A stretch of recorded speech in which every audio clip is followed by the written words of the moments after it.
सबको फिर से जय मसीह की। विषय था प्रार्थना क्या है मेरे लिए और आपके लिए। उस विषय को हमने लूका समाचार उसके 11वें अध्याय, इस 11वें अध्याय उसके 1 से लेकर 4 वचन में हमने देखने की कोशिश की थी। और मैं उम्मीद करता हूं कि पिछले हफ्ते आपने अपने प्रार्थना के जीवन को बारीकी से समझने की कोशिश की होगी, है ना। उस सवाल का जवाब अपने जीवन से आपने ढूंढने की कोशिश की होगी कि प्रार्थना सचमुच में आपके लिए क्या है। जब आप अपनी प्रार्थनाओं को पिता कहकर पुकारते हैं या शुरू करते हैं तो आप मन में क्या समझते हैं। जब आपके जीवन में क्या परमेश्वर की निंदा होती है या उसका नाम पवित्र माना जाता है, आपके जीवन में वो प्रार्थना क्या बदलाव को लाता है ना। मैं मुझसे कहना चाहता हूं, हम जब प्रार्थना क्या है उसके सवाल का जवाब हम ढूंढ रहे हैं तो सबसे पहले तो इस बात को हटा दें कि प्रार्थना वो जरिया नहीं है जहां पे सिर्फ हम परमेश्वर की मदद, आशीष और मुश्किलों से छुटकारा पाने के लिए प्रार्थना करते हैं। वो सिर्फ प्रार्थना नहीं है। और अगर हम सिर्फ उसी के लिए प्रार्थना करते हैं, उसी के लिए उसके पास आते हैं, सुबह हम शुरू करते हैं प्रार्थना ताकि दिन भर प्रभु संभाल के रखना, और उसके बाद अपने जीवन को हम चलाते हैं, तो वो प्रार्थना नहीं है ना। प्रार्थना जो है उस आशय को व्यक्त करना चाहिए जो संबंध आपका पिता के साथ है। उस आशय को व्यक्त करना चाहिए जहां पे आपका जीवन उसके लिए कभी भी निंदा का कारण ना हो। प्रार्थना उसको प्रकट करना चाहिए आपका पिता के साथ संबंध कैसा है और आपका जीवन उस पिता के सामने कैसा है। उस पिता के नाम को क्या वो निंदा कर रहा है या उसको ऊंचा कर रहा है, उस आशय को आपका प्रार्थना प्रकट करना चाहिए। और मैं चाहता हूं अपने प्रार्थना के आशयों को बदले, प्रार्थना के अर्थ को बदले। 5 विषयों को हमने उस 11:1 से लेके 4 में हमने देखने की कोशिश की, जिसमें से एक ही हमने खत्म किया, है ना। पहला दूसरे वचन में क्या था वो बता सकते हैं? परमेश्वर का नाम, है ना। दूसरे वचन में परमेश्वर का नाम, है ना, पवित्र माना जाए। दूसरा परमेश्वर का राज्य, है ना, दूसरे वचन का दूसरा भाग। तीसरा परमेश्वर का प्रबंध। चौथा परमेश्वर की क्षमा। और चौथे का दूसरा भाग परमेश्वर का नाम, परमेश्वर का राज्य, परमेश्वर का प्रबंध, परमेश्वर की क्षमा और परमेश्वर का छुटकारा। अगर ये 5 बातें आपकी प्रार्थना में है तो आप उस प्रार्थना को कर रहे हैं जो परमेश्वर चाहता है। तो उस सवाल का जवाब मैं फिर से, है ना, आपके सामने रखना चाहता हूं। प्रार्थना क्या है? प्रार्थना ये 5 बातें। प्रार्थना क्या है? प्रार्थना ये 5 बातें हैं जहां पे आपकी प्रार्थना में परमेश्वर का नाम, परमेश्वर का राज्य, परमेश्वर का प्रबंध, परमेश्वर की क्षमा और परमेश्वर का छुटकारा शामिल होता है। ना कुछ कम ना कुछ और प्रभु यीशु मसीह जब इन शब्दों को दे रहा, मैंने आपको बताया ये शब्द नहीं है जो हमको दोहराना है। ये गलती हुई है संसार से, विश्वासियों से ये गलती हुई है कि ये नाम, ये शब्द दोहरा दो हमारी प्रार्थनाओं की। नहीं, इन शब्दों के पीछे, इन वाक्यों के पीछे परमेश्वर का, प्रभु का एक आशय है, और वो आशय हमारे प्रार्थना में झलकना चाहिए। तब जाके हम वो प्रार्थना करेंगे जो प्रभु चाहता है। इसलिए वो सवाल अपने मन से पूछते रहे, आपके लिए प्रार्थना क्या है। हमने पिता देख लिया, हमने परमेश्वर का नाम देख लिया। दूसरी बात क्या है? परमेश्वर का राज्य, है ना। वचन वहां पे वो कहता है, हे पिता तेरा नाम पवित्र माना जाए, तेरा राज्य। ठीक है, जब इस प्रार्थना को प्रभु यीशु मसीह वहां पे कहते हैं तो मैं, है ना, उस 2 आशय को आपके सामने लाना चाहता हूं। जल्दी से मैं बताना चाहता हूं क्योंकि मेरे पास ज्यादा समय नहीं है। यूहन्ना रचित सुसमाचार उसका 3रा अध्याय और 3रा वचन। जब हम परमेश्वर के राज्य के बारे में, जब यीशु मसीह वहां पे कहता है तेरा राज्य आए, तो उस राज्य से हम क्या समझते हैं? यूहन्ना रचित सुसमाचार उसका 3रा अध्याय और 3रा वचन क्या कहता है? यीशु ने उसको उत्तर दिया, मैं तुझसे सच सच कहता हूँ, यदि कोई नए सिरे से न जन्मे तो परमेश्वर का राज्य देख नहीं सकता।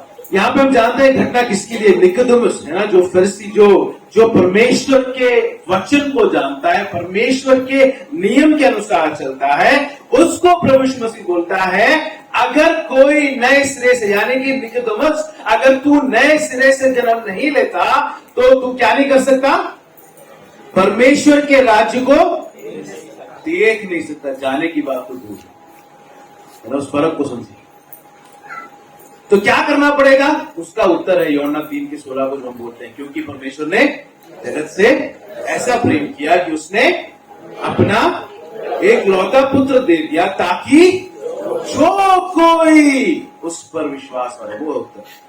तो नए सिरे से कोई जन्म कैसे लेता है, जब प्रभु यीशु मसीह पर वो विश्वास करता है। जब वो प्रभु यीशु मसीह पर विश्वास करता है, नए सिरे से जन्म लेता है, और क्या हो सकता है, वो परमेश्वर के राज्य को। मेरे लिए और आपके लिए परमेश्वर के राज्य का क्या मायना है, क्या अर्थ है, निकोदेमुस को तो वो बोल दिया, क्योंकि यहूदियों को समझ में आता है ना, यहूदियों को राज्य, राजा है ना, ये सब समझ में आता है। लेकिन मेरे लिए और आपके लिए जो प्रभु यीशु मसीह में विश्वास किए हैं और आज कलीसिया का भाग है, ये राज्य कैसे लागू होता है, निकालेंगे। प्रकाशित वाक्य 1 अध्याय और 6वां वचन। प्रकाशित वाक्य 1 अध्याय और 6वां वचन।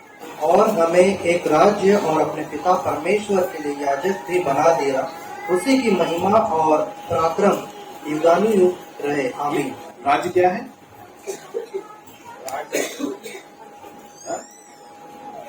क्या है राज, वचन पढ़ा आपने, ठीक है। थोड़ा सा पीछे जाएंगे, वहां पे वह हमसे प्रेम रखता है और उसने अपने लहू के द्वारा हमें पापों से, किससे प्रेम रखता है, किससे, हमसे। किसको अपने लहू के द्वारा छुड़ाया, हमको ना, किसको छुड़ाया, तो राज्य कौन है, कौन है राज्य। मैं समझता हूं कि हमारे लिए राज्य, परमेश्वर के राज्य के मायने अलग हैं, क्योंकि यहां पे राज्य है कौन, हम हैं। तो ये वचन हमें इस बात को समझाता है कि परमेश्वर का राज्य कोई जगह नहीं है, कोई स्थान नहीं है, परंतु परमेश्वर का राज्य मेरा और परमेश्वर के साथ के संबंध को दर्शाता है। क्योंकि वहां पे क्या लिखा है, वो हमसे प्रेम रखता है और उसने अपने लहू के द्वारा हमें छुड़ाया। तो जब मैं और आप यीशु मसीह पे विश्वास करते हैं, हम क्या बन जाते हैं, हम परमेश्वर के राज्य में जा नहीं रहे हैं, हम स्वयं क्या बन जाते हैं, परमेश्वर के राज्य। तो परमेश्वर का राज्य को स्थान नहीं। तो यहां पे जब यीशु मसीह कह रहा है तेरा राज्य आए, तो प्रभु यीशु मसीह इस आशय को, सबसे पहले आशय को यह प्रकट कर रहा है कि यह राज्य स्थान नहीं है, परंतु वो संबंध है जो मेरा और आपका परमेश्वर के साथ है। वो राज्य क्या है, मेरा और आपका संबंध है परमेश्वर के साथ, जहां पे परमेश्वर को आप अपना हृदय का राजा बनाते हैं। वो सुना हमने पिछले हफ्ते देखा, ये परमेश्वर कौन है हमारा, कौन है हमारा, भूल गया क्या, परमेश्वर कौन है हमारा।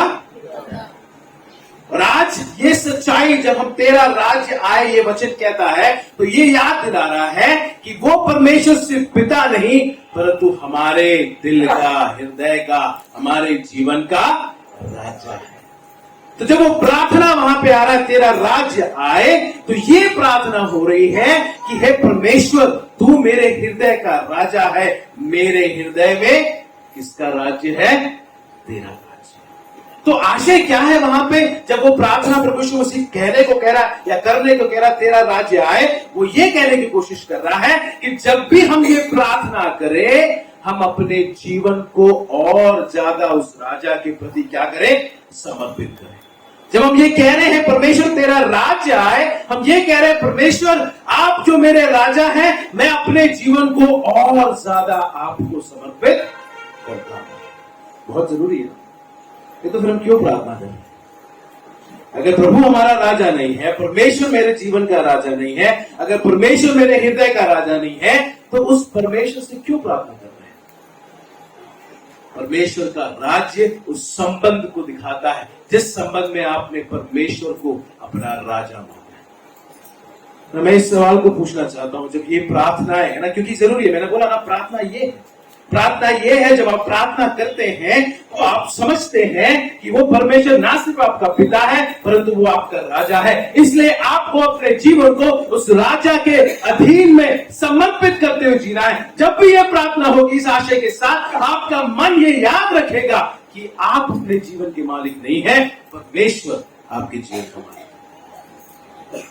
है। मैंने ये मैं बहुत पहले सुना था, किससे सुना था भी याद नहीं आ रहा, बहुत लोगों ने ये कहा है, मैं कहावत है, खाली को ज्यादा चलता है, सुनता मैं सबकी, करता अपने मन की। नहीं सुना आपने? सुनता मैं सबकी, अलग अलग प्रकार, सुनो सबकी, बहुत अच्छा है। परमेश्वर के साथ बात करिए, और परमेश्वर के साथ अगर हम कर रहे हैं, हम सब सुन रहे हैं परमेश्वर के बारे में, लेकिन कर रहे हैं अपने मन की, तो उस प्रार्थना का कोई स्थान नहीं है। आप सिर्फ कह रहे हैं, मांग रहे हैं परमेश्वर को, सिर्फ आप एक एटीएम मशीन के जैसा उपयोग कर रहे हैं, गए काट डाले और मांग ले ली जितना चाहिए। आपके प्रार्थना में वो झलकना चाहिए कि आपके जीवन का मालिक, आपके मन का मालिक आप नहीं, सिर्फ परमेश्वर है। वो झलकना चाहिए। और इसलिए परमेश्वर से कहता, तेरा राज आए। दूसरा आशय, मैं बहुत जल्दी आगे बढ़ना चाहता हूं, बस समय नहीं, मुझे आज खत्म करना है। दूसरा आशय, पहला आशय राज्य का, जब तेरा राज्य आए, पहला आशय क्या दिखाता है? संबंध को दिखाता है, मेरे और आपके परमेश्वर के साथ के संबंध में। जिस संबंध में कौन राजा है? कौन राजा है? बोलेंगे सब, कौन राजा है? कौन आपके जीवन का मालिक है? अब राज्य आना है तो राजा को आने की जरूरत है। दूसरा आशय, राज्य आना है तो राजा आने की आवश्यकता है ना। हमने गीत को गाया ना, गाया, आपने सुना, आपने ध्यान दिया? दिल ना अपना लगा ले यहाँ पर, थोड़ा वक्त रह गया है यहाँ पर, क्यों? क्यों? राजा जल्द आता। है ना, मेरी बात को यहां पे इस आशय को जब समझेंगे हम, है ना, तेरा राज्य आए तो हम क्या कह रहे हैं? राजा को आने बोल रहे हैं। और राजा जब आएगा तो क्या होगा? पढ़िए प्रकाशित वाक्य 11, 15 और 18 पढ़िए, 15 और 18। जब सातवें दूत ने तुरही फूकी तो स्वर्ग में इस विषय के बड़े बड़े शब्द होने लगे, जगत का राज्य हमारे प्रभु का और उसके मसीह का हो गया और वह युगानुयुग राज्य करेगा। 18 जातियों ने क्रोध किया पर तेरा प्रकोप आ पड़ा और वह समय आ पहुंचा है कि मरे हुओं का न्याय किया जाए और तेरे दास भविष्यवक्ताओं और पवित्र लोगों को और उन छोटे बड़ों को जो तेरे नाम से डरते हैं बदला दिया जाए और पृथ्वी के बिगाड़ने वाले नष्ट किए जाए। राज्य आना है तो राजा को आना है, और राजा जब आएगा तो क्या होगा? है ना, वचन इस बात को कहता है कि हो जाएगा एक दिन। राज्य किसका हो जाएगा? है ना, जगत का राज्य हमारे प्रभु और उसके मसीह का। एक समय आएगा वो, जब ये जगत का राज्य, जगत का राजा राज्य करने, अपने राज्य को स्थापित करने आएगा तो क्या होगा? हमें मालूम है हमारे बारे में, हम तो राज्य करेंगे उसके साथ, हम उसके साथ जिएंगे ना। चार्ल्स अध्ययन को ले रहा है, हम उस अद्भुत महिमा का इंतजार कर रहे हैं जब राजा हमें लेने आएगा, हम उसके साथ हमेशा हमेशा के लिए रहेंगे और राज्य करेंगे। लेकिन 18वें प्रश्न में क्या पढ़ा? 18वें प्रश्न में क्या लिखा है? जातियों ने क्रोध किया पर तेरा प्रकोप। जब राजा आएगा और राज्य को स्थापित करेगा तो राजा का प्रकोप उन लोगों पे पड़ेगा। यानी कि राजा जब राज्य को स्थापित करेगा तो वो न्याय करेगा। पृथ्वी को बिगाड़ने वाले, उसको दुष्ट समझने वाले, उसको अस्वीकार करने वाले लोग क्या किए जाएंगे? नष्ट किए जाएंगे। दूसरे शब्दों में जब आप कह रहे हैं या इस प्रार्थना में कहा जा रहा तेरा राज्य आए, तो आप कह रहे हैं राजा आओ, है ना, राजा आइए, अपने राज्य को स्थापित कीजिए। और वो जब स्थापित करेगा तो लोगों के पास क्षमा मांगने का मौका खत्म हो जाएगा। मानते इस बात को? जब वो राज्य स्थापित करेगा तो लोगों के पास विश्वास करने का मौका खत्म हो जाएगा, बचने का मौका खत्म हो जाएगा, उद्धार पाने का मौका खत्म हो जाएगा। जब वो न्याय को, अपने राज्य को स्थापित करेगा तो समय हो जाएगा लोगों का कहां जाने का, जिन्होंने यीशु मसीह पर विश्वास नहीं किया, कहां जाने का, नरक जाने का। दूसरा आशय, जब हम प्रार्थना करते हैं तेरा राज्य आए, तो हम ये कह रहे हैं कि नष्ट होने वालों के लिए बोझ से हमारे हृदय को भर दे। तेरा राज्य आए, जब हम प्रार्थना कर रहे हैं तो हम ये नहीं कह रहे आप परमेश्वर और सबके ऊपर आप डाल दे, नष्ट कर दे, ये नहीं कह रहे। हम ये कह रहे परमेश्वर तेरा राज्य आए। जब हम कह रहे तो हम कह रहे परमेश्वर मेरे हृदय में उन भटके हुए लोगों को, उन नष्ट होने वाले लोगों के लिए, वो जो नरक में जाने वाले हैं, जब तेरा राज्य आएगा और उनके पास वो मौका खत्म हो जाएगा, उन लोगों को बचाने का बोझ मेरे हृदय में। समय कम है, मानते इस बात को?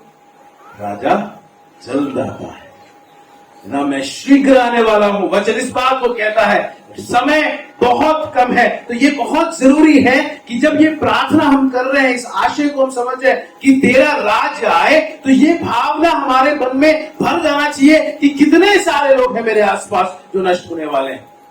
समय की कमी की भावना भर जानी चाहिए। ये काम जहां पे मुझे नष्ट होने वाले लोगों को रास्ता दिखाना है, ये काम बहुत जरूरी है। उस जरूरत की भावना भर जानी चाहिए। अभी तो अनुग्रह के दिन है, लेकिन कितने दिन बचे हैं आपको मालूम? किसी को मालूम है यहाँ पे? अभी तो अनुग्रह के दिन है, परमेश्वर के दया के दिन है, लेकिन कितने दिन बचे हैं मालूम है किसी को? हमें इतना मालूम है कि दिन कम बचे हैं। हमें नहीं मालूम कितने दिन बचे हैं, लेकिन हमें यह मालूम है कि इस जगत में हम किसका नाम लेके रहते हैं? परमेश्वर। हमारे ऊपर किसका नाम है? प्रभु यीशु मसीह का। और हम ही एक रास्ता है उन लोगों के लिए जिन्हें हम प्रभु यीशु मसीह के पास पहुंचा सकते हैं, प्रभु यीशु मसीह के बारे में उन्हें ज्ञान दे सकते हैं।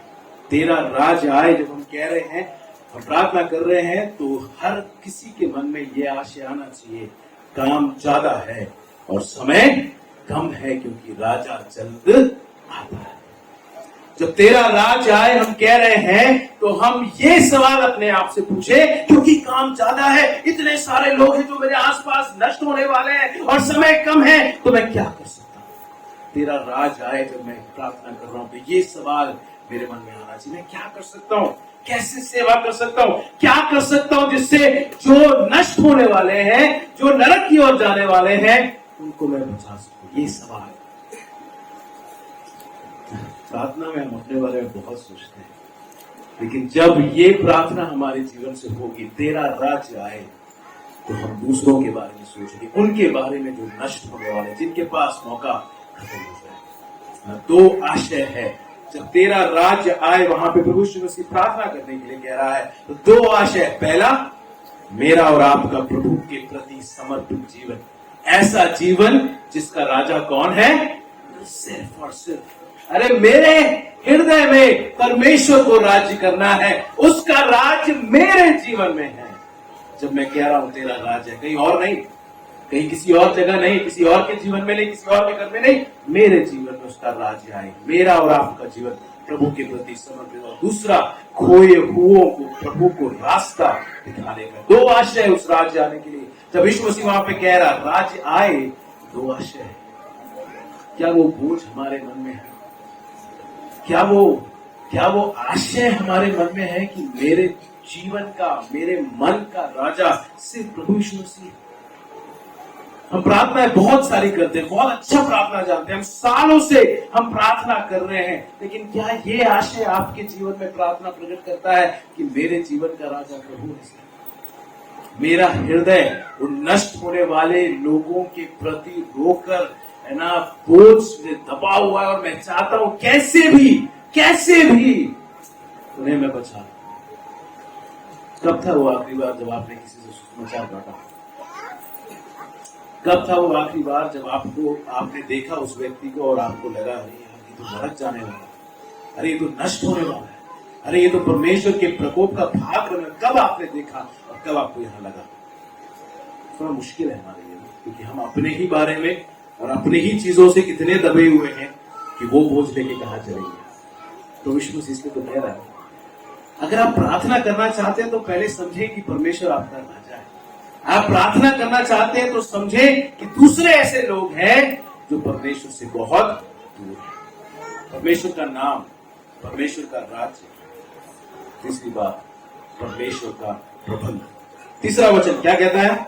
लूका 11:31, हमारी दिन भर की रोटी हर दिन हमें दिया। जब इस भाग को ले रहा हूं मैं जानता हूं कोई नई चीज शायद ना ला रहा हूं मैं, लेकिन मैं समझता हूं ये हमारे लिए याद करने के लिए कि क्या हमारी प्रार्थनाएं इन विषयों को छूती है, परमेश्वर के नाम को, परमेश्वर के राज्य को, या परमेश्वर के प्रबंध को। है ना, वहां पे लिखा है हमारी, है ना, दिन भर की रोटी हर दिन हमें दिया कर। एक एक शब्द जो है, एक एक शब्द जो है वहां बहुत जरूरी है।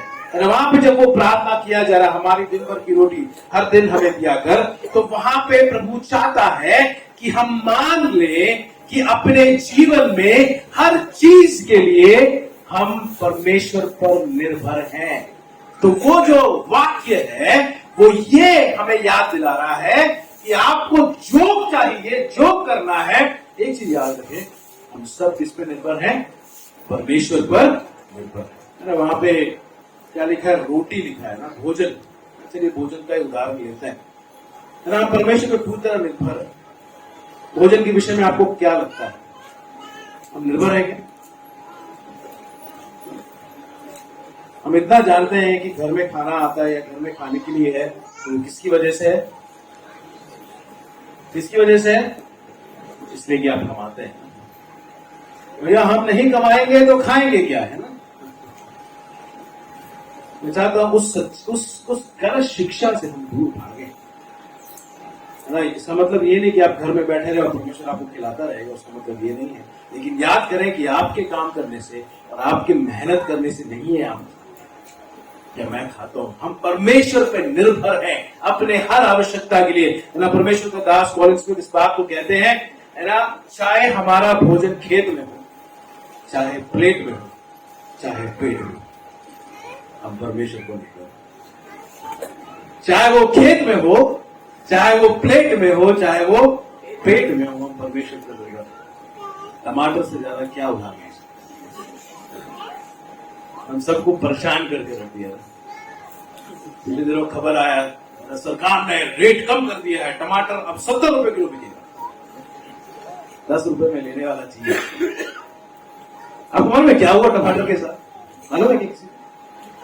मैं पिछले दिनों किसी को बता रहा था, बहुत महीने पहले टमाटर जो है 10 रुपए किलो में बिकने लगा, तो किसानों को बहुत नुकसान हुआ।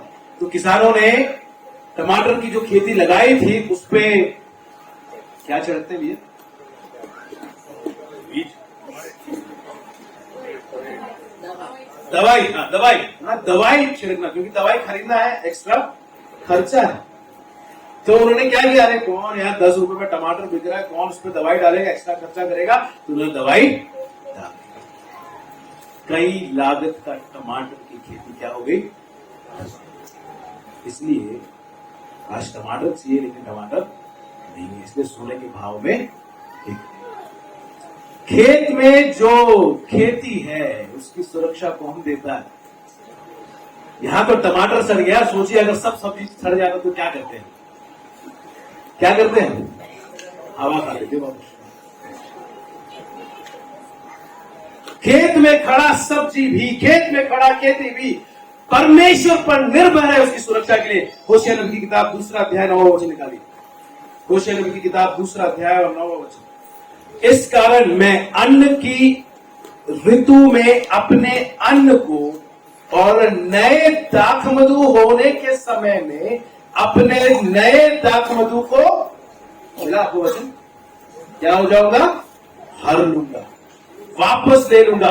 परमेश्वर के पास अधिकार है कि जब अन्न होगा, जब अनाज होने का समय है, तो क्या कर ले? वो अनाज को खींच ले, हर ले। यानी कि खेत में कहीं भी अगर आपका भोजन है, चाहे वो खेती हो चाहे वो सब्जी हो, उसकी सुरक्षा के लिए भी हम किस पे निर्भर हैं? तो उस सुरक्षा के लिए किस पे निर्भर है हम? हम बोलते हैं अरे हजारों खेती नष्ट हो गया, ये हो गया, वो हो गया। समझिए इस बात को, हर बार ये नष्ट होना हमें याद दिलाता है कि वो खेती कैसे सुरक्षित है ना, परमेश्वर की वजह से, परमेश्वर पे निर्भर है ना। उसके अलावा है ना, क्या बोला है ना, खेत में हो चाहे प्लेट हो ना। आप में से कई लोग प्रार्थना विषय करते हैं ना, भैया प्रार्थना कीजिए, हमारे लिए प्रार्थना कीजिए। मुंह में क्या नहीं है? स्वाद नहीं है, पेट में भूख नहीं। बढ़िया सा बिरयानी आपके सामने है और अगर पेट में भूख नहीं है तो क्या करेंगे आप? फिर भी खा लेंगे। वो कुछ लोग खाएंगे। मुंह में स्वाद नहीं है फिर भी खा लेंगे। भजन संहिता कहां गया? भजन संहिता 107 का 18। भजन संहिता 107 का 18। उनका जी सब भांति के भोजन से मिचलाता है। मिचलाता है, कोई बताया कि मिचलाना शब्द क्या होता है? क्योंकि इंग्लिश में लिखा है कि उनका भूख मर गया है, भूख मर गया है। मिचलाना क्या होगा? उल्टी उल्टी लगना। हाँ, तो अगर ये प्लेट में हो खाना और परमेश्वर आपके शरीर में काम ना करे, आपको भूख ना दे, आपके मुंह में स्वाद ना दे, तो खाएंगे क्या? हम बोलते हैं भैया बड़ भूख लगी इससे ना, तो भूख देता कौन है? मुंह में स्वाद देता कौन है? जिन जिनको कोरोना का मार लगा उनको समझ में आया कि मुंह का टेस्ट और कितना जरूरी है। कौन देता है ये? परमेश्वर। तो खेत में लगा भोजन हो या प्लेट में आपका भोजन, इन सब का उपयोग अगर होना है तो परमेश्वर पे आप निर्भर हैं। ठीक है। उसके बाद अय्यूब उसका 20वां अध्याय और 24 वचन। भोजन खेत में, भोजन प्लेट में और भोजन पेट में, है ना, ये सब के लिए हम निर्भर हैं। अय्यूब 20 का 14 क्या कहता है? तो भी उसका भोजन उसके पेट में पलटेगा और वह उसके अंदर नाक का सा विष बन जाएगा। है ना, अगर हमको लगता है कि हम खाते हैं और वो हजम हो जाता है, सब बढ़िया है ना, बढ़िया एक साधारण प्रक्रिया, तो याद रखें उस प्रक्रिया में किसका हाथ है? परमेश्वर।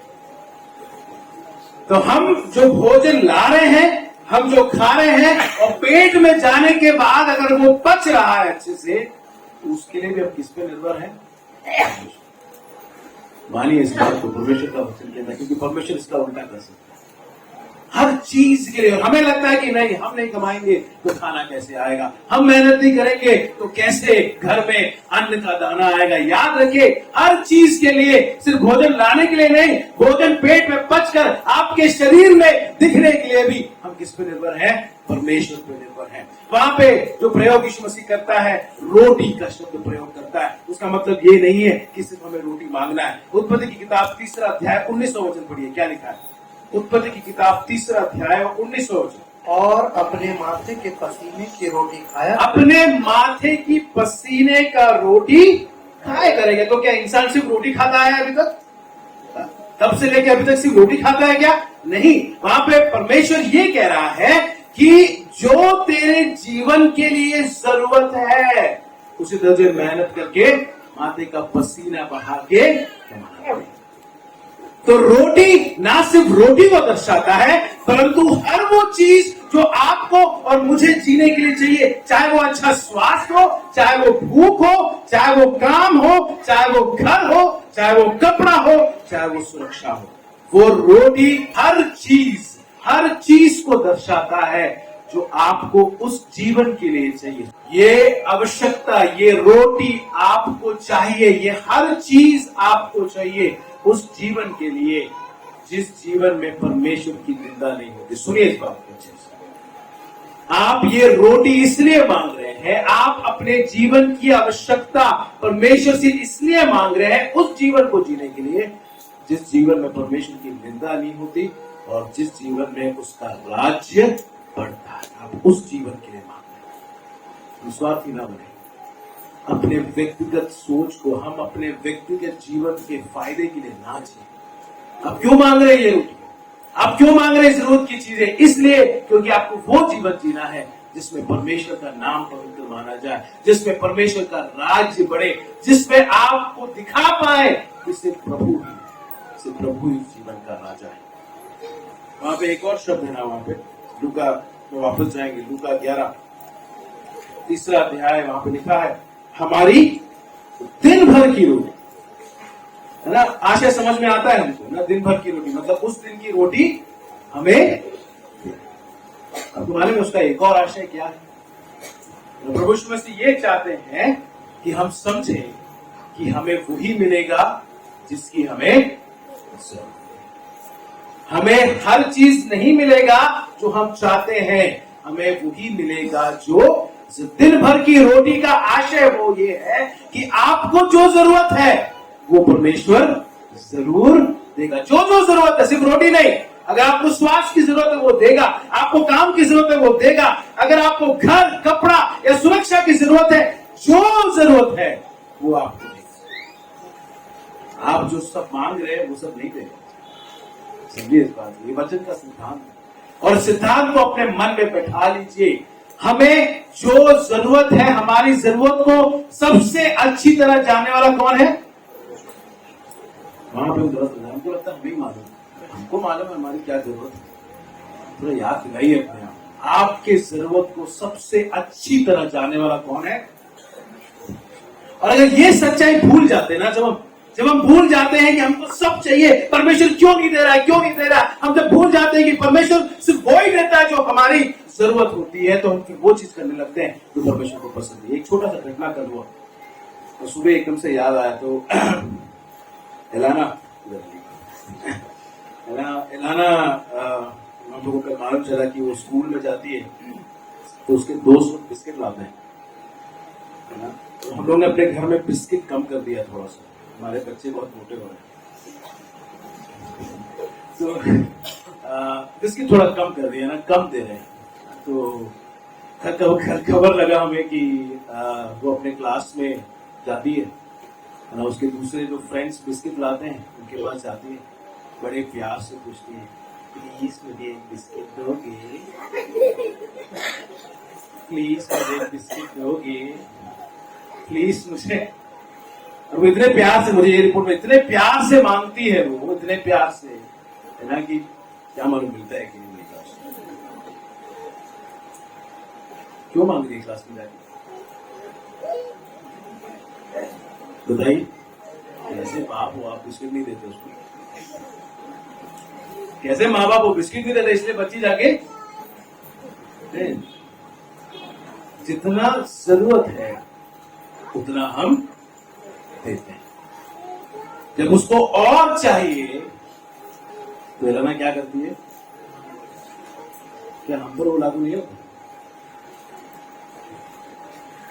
जितना जरूरत है परमेश्वर हमें देता है, लेकिन हमको जब लगता है कि नहीं उतना काफी नहीं है तो हम क्या करते हैं? हम दूसरों पे निर्भर होते हैं। परमेश्वर पर हमेशा हमें निर्भर होना है ना। बहुत जल्दी हमारा मन हिलता है, बहुत जल्दी हमारा दिल हिल जाता है, हमारा फोकस हिल जाता है। क्यों मालूम है आपको?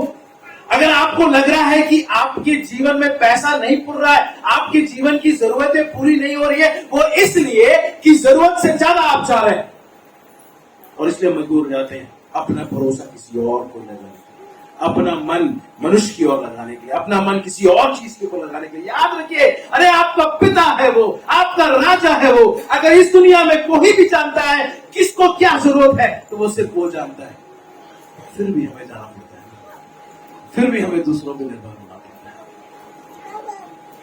हमारी जरूरत को, दिन भर की रोटी को देने वाला परमेश्वर है, और अगर उससे ज्यादा वो जरूरत, अगर वो परमेश्वर पूरा नहीं रहा है, अगर वो जरूरत परमेश्वर पूरा नहीं कर रहा है, उसका मतलब ये है कि हम कुछ और चाह रहे हैं, हम सब कुछ चाह रहे हैं, अपने जरूरत को हम नहीं देख रहे। याद करें इस बात को, ये बहुत बड़ा एक सिद्धांत है। परमेश्वर उतना ही देता है जितना आपको जरूरत है, उससे ज्यादा वो आपको नहीं देगा। हर दिन का मतलब, अरे वहां पे लिखा है हमारे दिन भर की रोटी हर दिन हमें, समझ में आता है। परमेश्वर पर निर्भर है हर दिन की रोटी के लिए, लेकिन ये हर दिन एक और चीज को याद रखता है। वो ये याद दिलाता है कि ये परमेश्वर का प्रबंध, हर दिन यही परमेश्वर अपने लोगों को सदियों से जरूरतों को पूरा करता है। सदियों से हर दिन ये परमेश्वर क्या देता आया है? रोटी देता है। तो जब यीशु मसीह वहां पे उस हर दिन को ला रहे हैं, वो ये चाहते हैं कि वो प्रार्थना करने वाले याद दिलाए अपने आप को कि जिस परमेश्वर ने अभी तक दिया है वो आगे भी हर दिन उसने दिया है।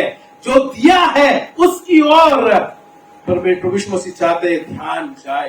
परमेश्वर ने जो हर दिन प्रबंध किया है ना, हमारा एक दिन कमी हो जाता है, हमें लगने लगता है यार ये हमारे पास नहीं है, हमारी जरूरत पूरा नहीं होगा, और हमारे मन में निराशा आने लगती है, हम कुड़कुड़ाने लगते हैं, परमेश्वर हमारी प्रार्थना को क्यों नहीं सुन रहा। क्यों नहीं हम याद रखते कि अभी तक तो किसने संभाला है, अभी तक तो किसने दिया है, हर दिन किसने दिया है? परमेश्वर ने दिया है। बहुत जरूरी है कि वो हर दिन जो है, वो हर दिन का आशय हमारे मन में धन्यवाद को लाए।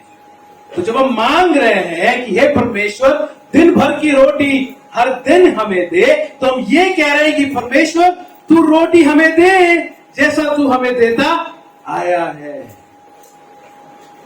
दिन भर हर दिन जैसा तू देता है, धन्यवाद के साथ उस प्रार्थना को। इस प्रार्थना का आशय क्या है? जब हम कह रहे हैं हमारे दिन भर की रोटी हर दिन हमें दिया कर, आशय ये है कि हम हम परमेश्वर के ऊपर अपनी निर्भरता को मान रहे हैं कि परमेश्वर के बगैर अपने जीवन में एक इंच भी कुछ नहीं कर सकते। हम मान रहे हैं कि जो कुछ अभी तक हुआ है वो सिर्फ परमेश्वर की वजह से, जो भी प्रबंध परमेश्वर ने किया है वो परमेश्वर की वजह से हुआ है, और हम क्या करते हैं? धन्यवाद देते हैं। तो दोनों चीज हो रहा है, आप प्रार्थना भी कर रहे हैं और आप क्या कर रहे हैं? धन्यवाद भी दे रहे हैं। परमेश्वर का नाम, परमेश्वर का राज्य, परमेश्वर का प्रबंध और परमेश्वर की क्षमा। मुझे लगता है इसके साथ मैं समाप्त करूंगा, बाकी अब कब बताएंगे, कब सीखेंगे मुझे नहीं मालूम, है ना। वहां पे 4 वचन में लिखा है हमारे पापों को क्षमा कर क्योंकि हम भी अपने हर एक, क्या लिखा है वहां पे? थोड़ा एक और थोड़ा जोर से बोलिए, क्या लिखा है? क्योंकि हम भी अपने हर एक अपराधी को क्षमा कर। सबसे पहला सवाल वहां पे क्या है? हमारे पापों को क्षमा कर। मुझे और आपको क्षमा मांगने की क्या जरूरत है? आज सुबह से लेकर अभी तक हम इसी बात को सुन रहे थे। प्रभु यीशु मसीह ने क्या किया है ना, हमारे लिए नया जीवन दिया है ना। वचन कहता है रोमियो 8:1 में, जो प्रभु यीशु मसीह में है उन पर दंड की आज्ञा नहीं है। हम प्रभु यीशु मसीह में धर्मी ठहराए गए, तो फिर क्षमा मांगने की क्या जरूरत है? ये वचन की शिक्षा को हम समझ ले कि हम जब पाप करते हैं हमारे ऊपर दंड तो नहीं आता, क्योंकि वो दंड किसने ले लिया? यीशु मसीह ने अपने ऊपर ले लिया, इसलिए उसने क्रूस पर अपने जान को दिया। लेकिन क्या प्रभाव पड़ता है जब हम पाप हमारे जीवन से होता है? तो परमेश्वर के साथ का संबंध नहीं टूटता है, लेकिन उसके साथ का संबंध मैला हो जाता है। और इसलिए जरूरी है कि अपने जीवन में हम इस बात को समझें कि हमें क्षमा को परमेश्वर से मांगना है। तो याद रखें, हम कई प्रकार के पापों को करते हैं, हर एक दिन में कई प्रकार के पाप होते हैं, और उस पाप की वजह से हमारा परमेश्वर का संबंध डिस्टर्ब होता है, परमेश्वर के साथ के संबंध का आनंद कम होता है। इसलिए जरूरी है, तो यहाँ पे प्रभु यीशु मसीह प्रार्थना करने बोल रहा है कि अपने हमारे पापों को क्षमा कर। तो प्रभु यीशु मसीह ये चाह रहा है कि अपने हृदय में हम खोजें ऐसी कौन सी बातें हैं जो परमेश्वर के वचन के आधार पर नहीं है। जब ये प्रार्थना कर रहे हैं, हवा में क्षमा करने नहीं बोल रहा, आपको मालूम होना चाहिए किन पापों के लिए आप क्षमा मांग रहे हैं। हे हमारे पापों को क्षमा कर, आपको और मुझे मालूम होना चाहिए कौन से पापों के लिए आप क्षमा मांग रहे हैं, और उसके लिए खोजना जरूरी है। आपको मालूम मेरी और आपकी सबसे बड़ी कमी क्या है? मालूम है? सबकी एक जैसी कमी, एक पाप कई करते हैं, लेकिन कमी एक, और उस कमी के कारण कई पाप करते हैं। निकालिए मरकुस समाचार उसका 12वां अध्याय और 29वां पद। यीशु ने उसे उत्तर दिया, सब आज्ञाओं में से यह मुख्य है, हे इज़राइल सुन, प्रभु हमारा परमेश्वर एक ही प्रभु है, और तू प्रभु अपने परमेश्वर से अपने सारे मन से और अपने सारे प्राण से और अपनी सारी बुद्धि से और अपनी सारी शक्ति से प्रेम रखना। क्या लिखा है वहां पे? क्या करने के लिए कहा गया है? हाँ, यीशु ने उस सब आज्ञाओं से, तीसरा वचन, तू प्रभु अपने परमेश्वर से अपने सारे मन, सारे प्राण और अपनी सारी बुद्धि और शक्ति से। आपको मालूम है ये मेरा और आपका कर्तव्य है कि हम प्रेम करें परमेश्वर से, और क्योंकि प्रेम करने में हम चूक जाते हैं परमेश्वर से, वो हमारी सबसे बड़ी कमी है। सबसे बड़ा क्षमा आपको मांगना है वहां पे जहां पे आप परमेश्वर से कहते हैं, परमेश्वर मैं आपसे प्रेम करने में असफल रहा, मैं आपसे प्रेम करने में असफल नहीं। बाकी पाप तो उसका शुरुआत है, बाकी पाप तो उसके बाद होता है। सबसे बड़ी कमी मेरे और आपके जीवन में जहां पे हम परमेश्वर से प्रेम नहीं करते, और प्रेम नहीं करते हैं इसलिए हमारे जीवनों में पाप आते हैं, इसलिए हमारे जीवन में कमी आती है। समझिए इस बात। आप वचन नहीं पढ़ते हैं, आप प्रार्थना नहीं करते हैं, आप ध्यान मनन नहीं करते हैं, इसलिए नहीं, आपके पास समय नहीं है, इसलिए कि आपके मन में और मेरे मन में परमेश्वर के प्रति प्रेम कम है। जो भी चीज परमेश्वर चाहता है आप करें, आप अगर नहीं कर रहे हैं वो इसलिए है क्योंकि आपके और मेरे मन में परमेश्वर के प्रति प्रेम कम है। सबसे पहला चीज, सबसे पहला कर्तव्य हमारा और आपका क्या है? परमेश्वर से प्रेम करना, और उसकी कमी सारे पापों को हमारे जीवन में है। इसलिए बहुत जरूरी है कि हम क्या करें? उन पापों को हम क्षमा मांगे, अपने पापों से हम क्षमा मांगे, परमेश्वर से उन पापों के लिए क्षमा मांगे, खासतौर से इस प्रेम ना करने का पाप, इस प्रेम में असफल होने का पाप। यहाँ आनंद है हमारी, और उस बात को याद दिलाना चाहता हूं। हम बार बार गलती करते हैं, बार बार उस परमेश्वर से प्रेम करने में असफल होते हैं, बार बार अपने जीवन से यही दिखाते हैं कि कितना कम हम उस परमेश्वर से प्रेम करते हैं, कितना कम उस परमेश्वर से प्रेम, बार बार उसके सामने हम अधर्मी हो जाते हैं। कैसे ये पवित्र परमेश्वर, कैसे ये धर्मी परमेश्वर हमें क्षमा करता है? प्रभु यीशु मसीह के द्वारा। प्रभु यीशु मसीह का सुसमाचार मेरे लिए और आपके लिए एक आनंद का कारण है। प्रभु यीशु मसीह का सुसमाचार मेरे लिए और आपके लिए एक रास्ता है। मैं और आप जो बार बार पाप करते हैं, मैं और आप जो बार बार परमेश्वर से प्रेम करने में असफल होते हैं, प्रभु यीशु मसीह का सुसमाचार और उसका जीवन एक मार्ग है। क्या किया प्रभु यीशु मसीह? हम जो नहीं कर पाए वो प्रभु यीशु मसीह ने, और हमें जो मिलना था वो प्रभु यीशु मसीह ने अपने ऊपर लेकर अपने जान को कुर्बान कर दिया। हम परमेश्वर से बार बार असफल हो रहे प्रेम करने के लिए, इसलिए प्रभु यीशु मसीह ने अपने जान को वहां पे कुर्बान किया। याद रखें कि प्रेम नहीं कर रहे हैं, हम बार बार पाप में गिर रहे हैं, उसके लिए एक ही आशा है, वो प्रभु यीशु मसीह का सुसमाचार। सुसमाचार सिर्फ एक बार एक्टिव नहीं होता है, वो रोज हमारे जीवन में एक्टिव रहता है। हम बार बार वो सुसमाचार हमें याद दिलाता है कि हम बार बार पाप में गिरेंगे और बार बार हमें क्षमा मिल सकती है, क्योंकि यीशु मसीह ने हमारे दंड को, सारे दंड को, सारे पाप के दंड को उसने चुका दिया। इस भाग में एक और चीज लिखा है, लूका उसके 11 में क्या लिखा है? हमारे पापों को क्षमा कर, क्योंकि हम भी अपने हरेक अपराधी को, बहुत जरूरी है, और इस आशय के साथ मैं समाप्त करना चाह रहा हूं। समझे इस बात को, हम सिर्फ क्षमा नहीं मांग रहे हैं, इसलिए प्रभु यीशु मसीह वहां पर उस तरह वो प्रार्थना को याद दिलाते हैं। हम सिर्फ क्षमा मांग नहीं रहे हैं, हम क्षमा कर भी रहे हैं। वहां सिर्फ क्षमा मांगा नहीं जा रहा है, वहां पे क्षमा किया जा रहा है। वहां पे जब आप ये प्रार्थना करते हैं तो आप ये कह रहे हैं, परमेश्वर मुझे क्षमा करे कि मैं आपसे प्रेम करने में असफल रहा हूं, और आप उस भाई को, उस बहन को, मेरे पति को, मेरे पत्नी को, मेरे बच्चों को क्षमा करें जहां पे वो मुझे प्रेम करने में असफल रहे। वहां पे वो जो शब्द जो है ना, अपराधी है ना, वो अपराधी शब्द का मतलब है ना कर्जदार। और समझिए हम सब अपने जीवन में कोई ना कोई हमारे जीवन में कर्जदार है। कोई ना कोई हमारे जीवन में अपराधी। अपराधी कौन? वो जो आपको किसी ना किसी तरीके से चोट पहुंचाता है ना। हमने मरकुस उसके 12 को पढ़ा ना, वहां पे उसके 29 और 31, 30 और 31 को पढ़ा। सबसे पहला कर्तव्य क्या है? परमेश्वर से प्रेम करें। वहां पे जो डिटेल है वो आप जानते। दूसरा क्या है? नहीं पढ़ा आपने? अपने पड़ोसी से अपने समान। कौन है वो पड़ोसी? वो जो आपसे अच्छे से बात करता है, वो जो कभी आपको गुस्सा नहीं दिलाता, वो जो कभी आपको दुख नहीं पहुंचाता। वो तो आप पति पत्नी आपस में प्रेम ही नहीं करते। कौन है वो पड़ोसी? क्या वही पड़ोसी है जो आपस में बहुत अच्छा रहता है? ये वचन हमें याद दिला रहा है कि हमें उसको भी क्षमा करना है जिसने आपको चोट पहुंचाया है, जैसे हमने हर एक अपराधी को क्षमा किया।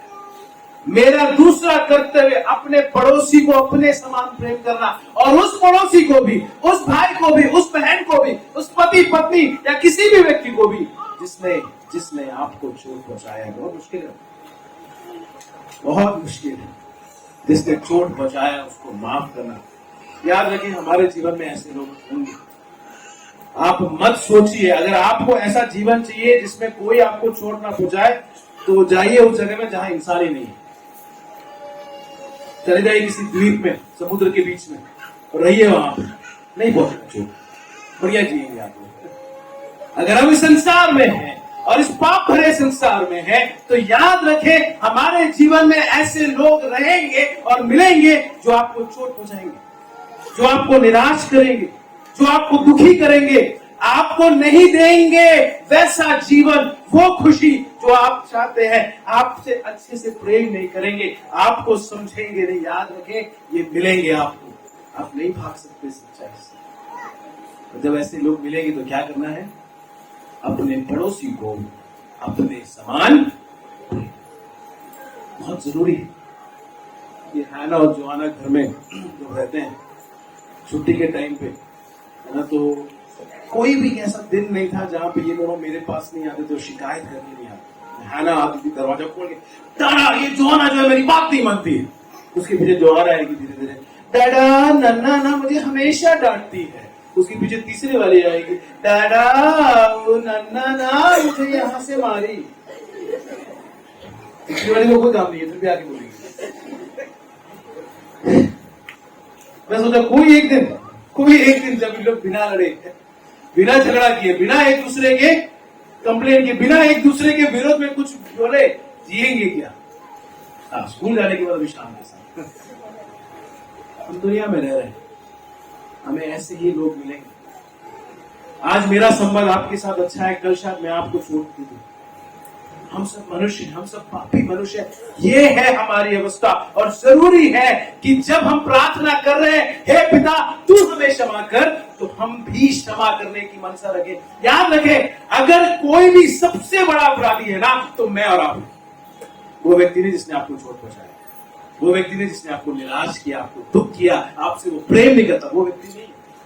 अरे समझिए, हम परमेश्वर से कितना प्रेम करते हैं, फिर भी परमेश्वर हमको क्षमा करता है। लेकिन कोई हमसे कम प्रेम कर ले, क्षमा नहीं करेंगे। प्रभु हमारी सहायता करे, इस आशय को हम समझें। और मैं चाहता हूं हमारी कलीसिया के लोग, कलीसिया, प्लीज मेरा निवेदन है इस वचन के आधार पे, क्योंकि ये तीसरा वचन सिर्फ ये नहीं कह रहा, चौथा वचन सिर्फ ये नहीं कह रहा है कि हम अपने पापों की क्षमा मांगे, वो ये भी कह रहा है कि आप दूसरों के पापों को भी क्षमा। कलीसिया के सेहत के लिए बहुत जरूरी है कि हम एक दूसरे को क्षमा करना सीखें। कौन है आपके मन में वो व्यक्ति जिसको आपने क्षमा नहीं किया? कौन है वो भाई, कौन है वो बहन, कौन है आपके परिवार में जिसको आप क्षमा नहीं कर पा रहे हैं, लेकिन आप क्षमा मांग रहे हैं? गलत है यार, गड़बड़ है पूरा।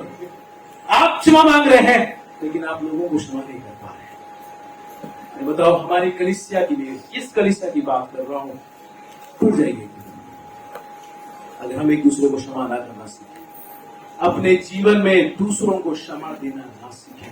परमेश्वर की क्षमा तो प्राप्त कर रहे हैं, लेकिन दूसरों को क्षमा नहीं दे पा रहे। मेरा समय खत्म हो गया है, मैं इसी आशय के साथ यहाँ पे रुकना चाहता हूँ जब हम प्रार्थना करते हैं तो याद रखें कि परमेश्वर का नाम हमारे जीवन में ऊंचा उठे, परमेश्वर का राज्य बढ़े, परमेश्वर के प्रबंध को हम स्मरण करें और परमेश्वर से क्षमा मांगे और दूसरों को क्षमा